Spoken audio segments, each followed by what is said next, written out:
This podcast is sponsored by Ramp. I can't sleep. What is it now? It's the company. It's chaos. What's chaos now? The numbers, the expenses, the books. What if we get audited? No one's gonna audit you at 3 a.m. Go to sleep.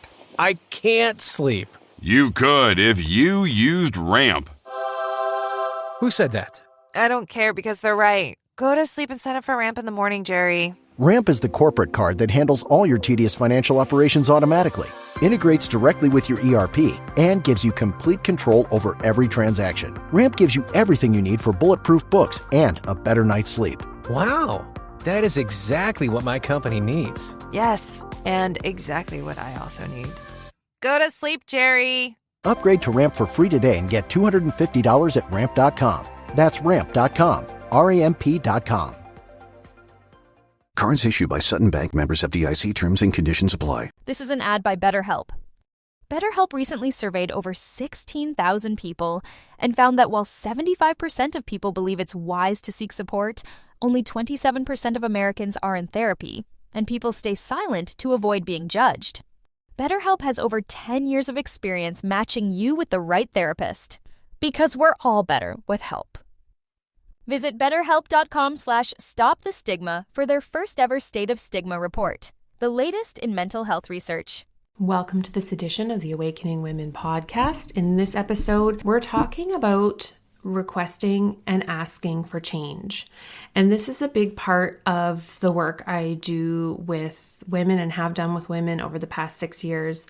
And it really is the biggest, the core issue that women are experiencing when they come into my program and the cycle. And that's where I created the program around, is that premise that women are coming in wanting change, have asked for change, sometimes for decades, 36 years and plus. And they keep asking for change and they see little changes or promises for change, but it just reverts back to the same old bullshit. And so that's the conversation I want to have with you here is, how do you ask for change in a way that is embodied, that really owns your boundaries, deal breakers, sacred needs, your high value needs, the things that you need as a woman based on your past life experience, based on your body's needs and what you like and what you don't like, what you need emotionally from a male partner. And looking at all of those pieces, which is getting really clear on your core highest value needs, your boundaries, and what are the deal breakers, meaning if these things cannot be part of the relationship I am in or a relationship I'm in the future, I cannot be in this relationship. So it's not a preference of I would like it, but whatever, I can tolerate it, I can live without it, I can live with it. It's not like that. This is an ultimatum. And I teach women how to present this to their partner if they choose. Because let's be real, these women are dealing with at least narcissistic partners. And so I guide them to doing this in a way that is for their own empowerment. It's not to change them or to coerce them into changing or manipulating them into changing. It's standing in this truth that I crave and need to feel XYZ. And if you're not open to creating that with me and being an active participant in that, then I can no longer be in this relationship. And I cannot be in a relationship with a man who does XYZ or who doesn't do XYZ.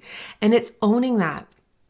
And so then when you do all of this inner work, this grounding inner sacred work of taking the time to really get to know what is it that you need before you go to him with your ultimatums, your deal breakers, your threats to want a divorce and blow things up and cause all the chaos. Let's do this differently. Let's pull back. Take 30 days. Get really clear on this. Before you ask him again for change, before you even go into another relationship conversation, you stop all the relationship talk. No more asking for change. No more dragging him to therapy. No more of that. You completely cease all of that behavior. for a minimum of 30 days. This is what I teach inside of In the Cycle. If you want this entire process, you need to go grab it and dive in. You can get it complete in 30 days and really shift everything really quickly. And you do all this work, the needs, boundaries, deal breakers, ultimatums, to present this to him if you choose. Some women do, and it provides the clarity that this is not going to change. Or some women just do the work and get the clarity they need internally that this is not the relationship they want to have any longer. And then they start moving into the exit planning phase, where I walk you through how do you start doing that without blowing things up. A lot of times women come in when they've already blown things up and it just spirals. And I know that it happens. I've seen it happen. So if you're listening to this and you aren't in that place yet where you have blown things up and they've started to go sideways by saying, I want a divorce without any emotional work, prep work, groundwork, exit planning, it just leads to so much more chaos and drama for you and your children. And my biggest thing around this is that you have to think about your kids and what they're in the middle of. And so if you can do this all quietly, you go quiet, you stop initiating conversations, you stop chasing him, you stop trying to fix him and diagnose him, and you just say, I have been doing this for 5, 10, 15, 20, 30 or more years. It has not worked. I am exhausted. I'm depleted. I'm done with this. And so what have I got to lose by doing what this Leanne chick is saying to do? Stop all of it. Commit for 30 days. Do this inner process. And I'm going to give you some tips. So number 1 is you speak from desire, not diagnosis. It does not help to say, you need to deal with your narcissistic traits. You don't need to psychoanalyze him. No more telling him what he's doing wrong, like you're his trauma coach and therapist. Stop it. It's ick. You're not his mother. Instead, you drop into your truth, into your body, and get in touch with what you really crave and need, what you need. Not that it's too much, you're too this, you're too that. What do you need? And it's embodying that and owning it. It's this soft power. It's feminine clarity. And it's you owning that first, getting into that truth, grounding in and doing the inner work around the the triggers, and then learning how to get in tune with that. So this means you're doing this work without telling him you're doing it, trying to therapize him. You're no longer doing that. If you come and join me, that is, if you join the program, that's what you're agreeing to. You can choose to keep doing what you're doing. Of course, we always have choice. But if you're done with that, you're done with the cycles, you're done with what you've been doing up to now that has not worked, then you don't have anything to lose by trying this for 30 days. So then you set the standard. And again, when you're doing this 30-day reset within yourself, you're not doing this externally toward him. You can do that once you've done this 30-day process. And I walk you through how do you present this to him if you choose to do that with your new standards, deal breakers, boundaries, ultimatums. How do you do that in a place that's not just like you've done every other time? How do you do this time that you actually believe yourself and you have self-trust that I have me now, I've got my back, and I've detached now from the outcome of this because I no longer want to choose sacrificing me to stay in this relationship. And so once I'm very clear on all of these pieces, I've detached from the outcome, whether he is going to do it or not, because I'm actually okay either way. And this is especially true and especially potent when you've already mapped out your exit plan. You've already done that work. So you're like, yeah, I've got this. Like, I'm afraid. It's scary. It's all these things. Everyone's afraid to blow up their life. Everyone's afraid about what it will do to their family and their children. Everyone's afraid of what will happen when they do this. Every woman. I've never seen a woman that did not have that. But through courage and through getting this clarity, they're able to move through that despite the fear, because they now know if I cannot get what it is that I need in this relationship, that I need to thrive, to be healthy, to heal my thyroid or adrenals or gut, my health issues. I'm sacrificing my life force to stay in this. And then when a woman is fully owning that and in her power, she moves mountains if that is not being served. And so this is true in a long-term relationship. This is true as it pertains to also dating. If you get to a place where you're ever dating again, you need to know this stuff so that when you get into something early on and you're seeing, oh, some of these things, it could be happening a year in, 2 years, 3, 5, things are coming up and you're like, yeah, these are things that I actually cannot, I don't want to live with these things, or they're not working for me. And you are set up in such a way that you can walk away without your whole life blowing up again. And I don't recommend dating and getting into serious relationships where you're cohabitating with minor children. So that's a separate issue.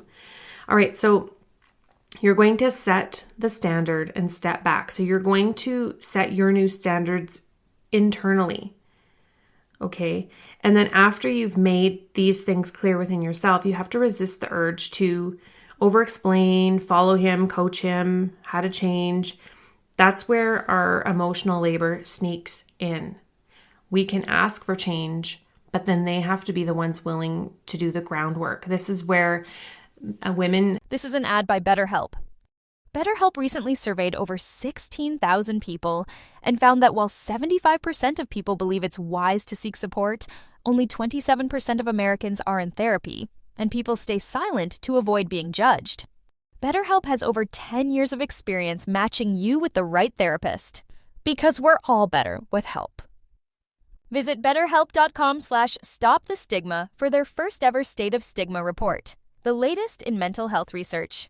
Have a propensity to be able to emotionally lead a relationship because we are emotionally led, where healthy men have more of a propensity to lead financially, lead the logistics, lead the protection, lead, the fixing of the home, the safety of the home, making sure things are working correctly, maybe leading the home financially, leading, not controlling, very different, very, very different. And so we have to know that this is what I need to stay open and engaged. And I'd love to see how you can show up with that, how you can actually make that happen. And then you step back. There's none of this, I want you to do this, I want you to go to therapy, I want you to read these books, I want you to do this XYZ thing, this anger management group, I'm going to find you a therapist. Yes, women do this. Stop all of that. It is so toxic and dysfunctional. You are dysfunctional when you're behaving this way. And I know that sounds harsh, but it's true. It's a truth I had to say to myself in the mirror. You're the problem. Leanne, you're the problem, because look at what you're doing. You have to look at what you're doing. You have to be able to look in the mirror. So once you've made that declaration, you step back and you let his response tell you everything. Does he take initiative? Does he ask you more questions to understand what you're saying? Does he make any effort to do differently or grow? Or does he get avoidant, defensive, or dismissive? This is where you stop watching what he says and you start watching what he actually does. And then start to observe, is he willing? Is he open? And is he action oriented? Because you can't change him. You can create conditions where the right man will step forward. To know if he can grow with you or change, you have to look for some of the following, which is willingness. He admits that there's room to grow. He can admit that, yeah, you're right, I need to work on this. I understand where you're coming from. There's some of that coming up right from the get-go. I understand what you're saying. But there's openness as well, that he receives the feedback without shaming you, blaming you, diverting the topic, or shutting down. And then it's met by action. He actually does the work. He's doing something. He's not just talking about doing it. If you only get one out of these three or none, then he is not showing you that he is a man that wants to evolve and change. He's quite comfortable right where he is. And so when you take some of these steps, before you present it to him, you have to get really clear within yourself first. This is where women make the mistake, is they're too much into his change process. It's become their identity. Like, who would I be if I wasn't in, eyeballs deep into his shit? I'm not seeing this as it's a distraction from me doing my own trauma work, my own inner work. I am just as dysfunctional in this dynamic. And until you can actually say that to yourself, not from beating yourself up, not from shame, but from power, I am just as dysfunctional as he is because I'm in this. And I think that I can save him while I'm drowning. And that, ladies, is the work. And again, it's coming from personal, lived experience. It's not coming from looking down and telling you what you should do. This is for you if you're done with this and you are a powerful woman and you are done with settling and you're done with making excuses and sitting quietly and tolerating and hoping and trying to figure it out in your head and getting sidetracked by other bullshit. No, a woman of power has a laser sharp focus. You know what it is you want, and maybe right now you don't. And so that's why you need to do the inner work to figure out what that is. So the challenge here, if you choose to take it, if you are done and you want to create something different, this is the challenge I have for you. For the next 30 days, you stop all of the hero behaviors, helping, enabling, rescuing, and overfunctioning. Hero, write that down. And no more relationship talk. You go quiet, you go dark, and you go within and you do your work. Just what I've explained here. I've given you some tips. There's more to it than this, of course. And get clear on your boundaries, deal breakers, ultimatums, your core sacred needs. You get grounded in your body. And when you have come out the other side of this 30 days and you have created your exit plan, and this is just simply doing the groundwork. It's not anything that you're going to do that is going to blow things up. It may, if say you do one of the things that he catches on to and he's on to you, but the idea is to do these things in quiet, in silence, so that you've already got this groundwork covered. So if you present him, if you choose to present him with this, or you realize through this process you need to get out, you've already got that groundwork covered. You've got all the safety pieces in place. You've got all of your boundaries set up. You've got the logistics set up. You've got the legal ducks in a row, but you've done it properly. Then you can address this with him from that place of detachment and power, because you're like, well, hey, I've already just done all of this work and I'm not willing to settle any longer in something that is not even slightly meeting my needs. I'm talking about your deep needs. Maybe it's meeting other needs, but it's not meeting your deep soul level needs. And as women, as we enter into midlife, perimenopausal years, our ability to tolerate bullshit starts to become less and less and less. You've probably seen this rhetoric. It's like everywhere all over social media right now, how women who are going through menopause, it's the most likely time they're going to file for divorce. So there is truth in that because of what goes on in our bodies and in our minds and emotions as we're going through this change, that we start to really look at, we're at midlife or beyond, and we only have so much time left. And the reality of that rattles us to realizing that something needs to change. And so often it is in the 40s where women get divorces, 40s and 50s.